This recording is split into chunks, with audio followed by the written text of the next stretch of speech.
Au Tchad, l'autoroute pour les auto-écoles pirates. De plus en plus de Tchadiens se détournent des écoles de conduite classiques pour des cours informels.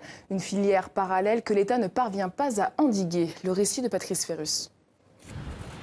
À l'hippodrome de N'Djamena, les cavaliers que l'on aperçoit galopant au loin cohabitent avec ces véhicules blancs garés au premier plan. C'est dans l'un d'entre eux que Saleh apprend à conduire. Saleh est ce que l'on appelle sur place un apprenti stagiaire. Dans l'habitacle, il boucle sa ceinture, reçoit les dernières consignes du moniteur et c'est parti.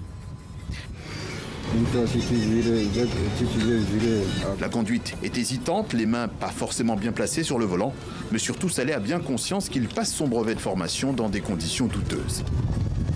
Je ne suis pas allé dans les écoles, auto-écoles, pourquoi? Parce que c'est cher et ça prendra trop de temps. Alors qu'ici, je donne 2000 ou 1000 francs comme ça, j'apprends presque une semaine.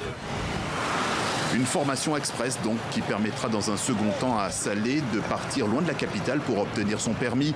Il lui coûtera grand maximum 75 000 francs CFA. La pratique est de plus en plus répandue selon les services de la brigade routière. Depuis la décentralisation du système, les gens préfèrent plutôt envoyer en province. On envoie quelque part et dans 2-3 jours, on est entré en possession de son permis de conduire. Car pour passer le permis en province, le service public Surface et Conduite n'exige pas une formation délivrée par les auto-écoles agréées, celles qui font payer 50 000 francs CFA l'heure de conduite et qui crient à la concurrence déloyale.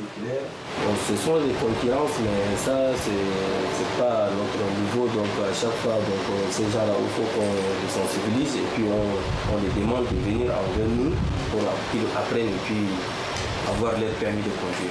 En attendant, sur les terrains vagues de l'hippodrome, les moniteurs du circuit parallèle accueillent encore et toujours plus de candidats. La brigade routière ne semble pas disposée à agir pour l'instant.